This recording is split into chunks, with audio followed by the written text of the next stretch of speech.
Dari 7 bersaudara. Semua kami lahir di Jakarta. Karena kalau orang tua saya tuh cerita tentang dia dulu setelah menikah dia di Padang, mereka merantau ke Jakarta. Jadi ayah saya itu buka usaha seperti menjahit gitu kan di Jakarta gitu. Ayah saya menjahit, mama saya buka warung kecil-kecilan seperti buka usaha jualan makanan seperti lontong sayur yang ciri khas Padang. Kadang-kadang dia jualan makanan kayak nasi uduk juga gitu kan. Ya pokoknya membantu ayah saya mencari uang lah. Di rumah Ibu Arni sendiri itu bahasa yang dipakai apa? Bahasa Padang? Campur. Kadang-kadang kalau ayah saya sama mama saya mereka berdua bahasa Padang. Apalagi kalau lagi ribut bahasa Padang. Nah anaknya itu komunikasinya bahasa Indonesia gitu. Jadi kita tuh ngerti bahasa Padang tapi tidak fasih banget gitu. Karena dari kecil juga kita nggak dilatih sama orang tua itu komunikasi bahasa Padang. Tapi kita bisa bahasa Padang tapi tidak seperti kentalnya orang Minangnya sendiri gitu.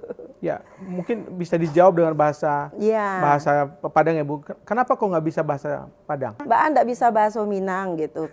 Dari cerita Ibu di beberapa kesaksian, Ibu Arni ternyata malah sejak kecil itu besar diasuh oleh kakek di Aceh. Ini gimana kisahnya Bu Arni?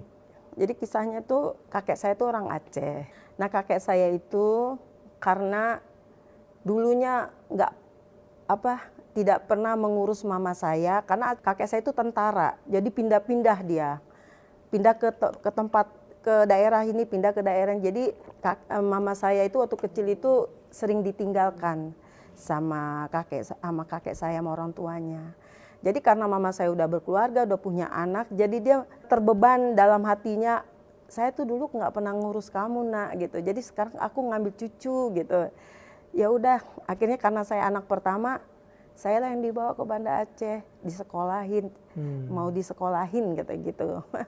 Makanya saya tinggal lah di Banda Aceh dari SD, SMP, SMA gitu. Berarti bisa dibilang kenangan masa kecil itu justru di Aceh ya? Iya, saya banyakkan di Aceh. Berarti bahasa Aceh juga jago dong ya? Dulu jago, tapi sekarang udah karena nggak sering dipergunakan lama-lama. paling tahunya pajebu makan, jebi minum gitu. Jebi. Bahasa Aceh. Di Aceh itu bisa di-spill daerahnya di mana Bu? SD-nya di Lambu, habis itu SMP-nya di Lambu juga. Kalau SMA-nya saya di SMA Negeri 3 Banda Aceh dekat Darussalam. Jadi kalau saya tuh di Banda Aceh itu tinggal di daerah Ketapang, daerah dekat Matai situ.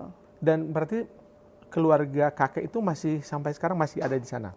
Keluarga kakek masih ada, tapi kakeknya sudah meninggal ya? Iya, sudah tidak ada. Dan ketika tsunami kemarin, ada yang meninggal, saudara-saudara Ibu? Waktu tsunami itu, puji Tuhan, karena kita di daerah pegunungan, Matai kan. Jadi kalau Matai itu namanya mata air. Jadi dalam pegunungan itu agak tinggi. Jadi yang kebanyakan tuh kalau yang di tsunami itu di daerah kota-kotanya yang dekat laut gitu kan. Daerah Masjid Raya Banda Aceh kan ada tuh. Nah itu kena. Tapi puji Tuhan itu di situ saudara aman, saya karena tinggi aman. Ya, iya, dataran tinggi. Iya. Ibu setelah lulus SMA di Banda Aceh dan lalu memutuskan merantau. Saya setelah lulus dari Banda Aceh, sekolah SMA, saya minta kembali lagi ke Jakarta, ke tempat orang tua saya. Balik kampung ceritanya. Gitu. Jadi ya adalah rindu gitu, rindu ketemu sama orang tua, sama adik-adik gitu. Jadi karena saya anak pertama di situ, ya saya tidak kuliah karena lebih baik saya bekerja untuk membantu keluarga gitu, membantu orang tua gitu. Saya di situ bekerja. Saya sempat bekerja di beberapa perusahaan kayak perusahaan sepatu, pabrik sepatu yang punya orang Korea. Saya bekerja di situ. Iya. Di daerah Tangerang juga berarti? Daerah Tangerang ya. Berarti Ibu bekerja rela tidak kuliah ya? Iya. Dan adik-adik kuliah semua? Adik-adik enggak kuliah juga. Enggak kuliah. Nah, cuman sekolah tamat SMA. Iya. Gitu. Dan sekarang mereka di mana saja yang adik-adik ini? Adik-adik saya semuanya udah udah lulus sekolah, SMA, udah ada yang bekerja, ada yang udah berumah tangga, udah punya keluarga masing-masing gitu. Jadi adik saya semuanya 7-7-nya sudah berkeluarga. Dan rata-rata jadi pebisnis. Ya, ada yang pembisnis, ada yang jadi ibu rumah tangga Oh, gitu. Kalau cewek bersaudara saya ini? ada 4, Oh. cowok 3, tapi udah almarhum 1. Dalam perjalanannya, ketika sudah mulai beranjak dewasa, ibu konon berkenalan dengan seseorang.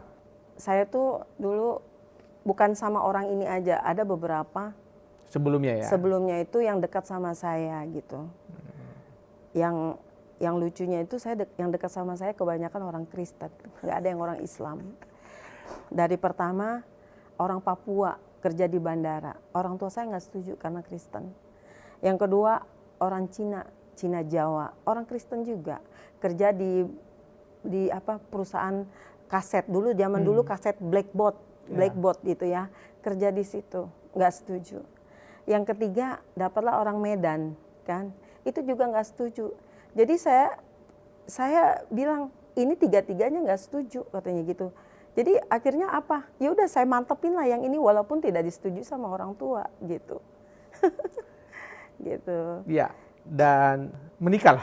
Menikahlah saya sama dia, tapi menikahnya karena nggak disetujuin sama orang tua, saya menikahnya saya lari dari orang Backstreet tua. ya? Iya backstreet gitu, karena dari awal itu orang tua nggak setuju. Memang orang tua tuh menginginkan saya tuh seiman gitu ya. Tapi pikiran saya pada waktu itu, saya dapatnya yang ini ya, ini yang saya jalani. Mungkin ini jodoh saya, nanti umur saya nanti bertambah, saya nggak menikah. Pikiran saya itu pada waktu itu begitu. Jadi saya nikah sama suami saya itu, saya tanpa sepengetahuan orang tua, ya, karena kami beda agama. Saya bilang sama dia, agamamu agamaku, aku nggak mau dipaksa ikut sama kamu katanya. Kebetulan suami saya yang ini dia tuh Kristen, tapi ya Kristennya ya Kristen KTP, tanda kutip Kristen yang tidak pernah doa, tidak pernah ke gereja. Jadi bagi dia nggak masalah gitu. Ya udah, welcome. Maksudnya saya nggak nuntut kamu harus ikut saya kata gitu. Jadi disitulah saya menikah sama suami saya yang orang Medan ini. Orang gitu. Medan ya. Iya. Dan nikahnya secara Muslim. Iya, nikahnya karena kan pada waktu itu kan saya juga nggak mau ke gereja. Jadi kami nikah secara Muslim. Pada waktu itu tuh ada istilahnya kayak orang bilang amil gitu. Jadi bisa nikah di rumah dia gitu. Amil. Jadi nikah sirih lah gitu, didoakan gitu. Tapi bedanya ya kita nggak dapat buku nikah, karena kalau buku nikah kan berarti ke KUA, tapi ini kita nggak ke KUA gitu. Dan itu dianggap sah ya? Ya, dianggap sah bagi kepercayaan yang lama ya. Yang lama ya. Nah, dari pernikahan ini Tuhan mengaruniakan anak berapa? Dari pernikahan ini saya dikaruniakan anak 1. Perempuan, wanita gitu.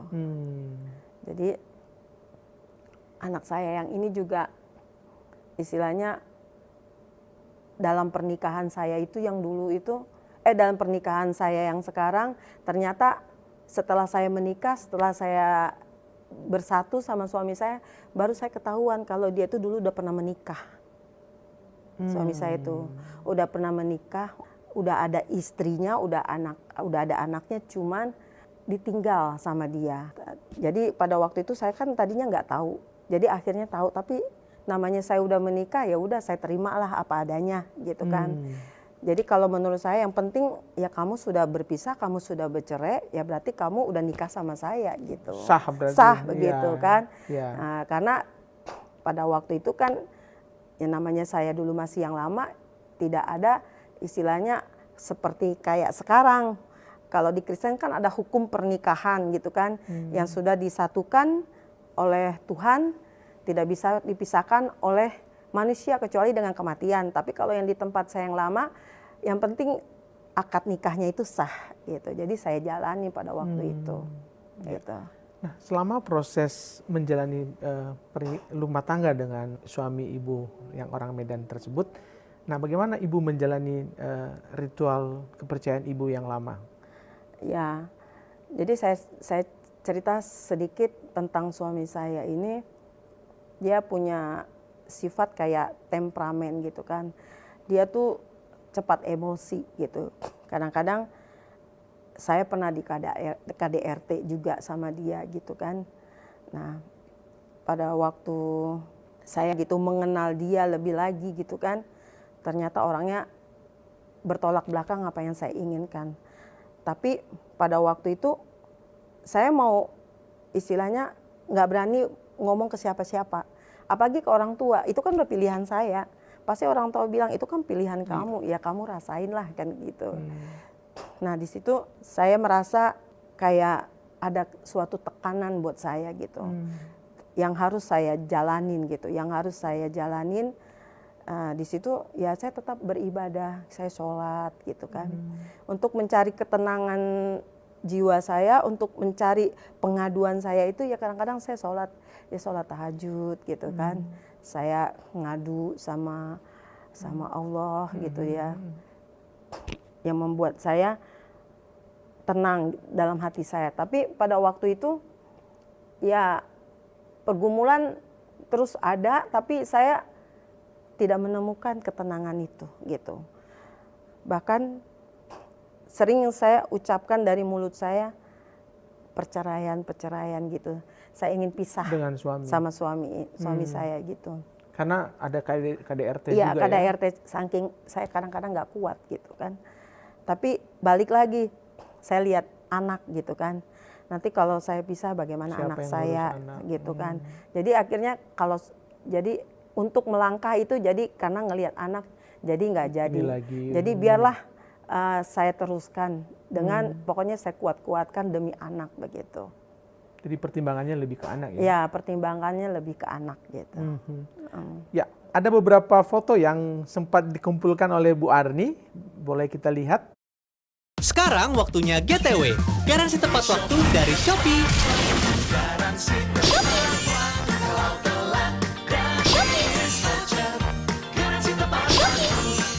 Beli semua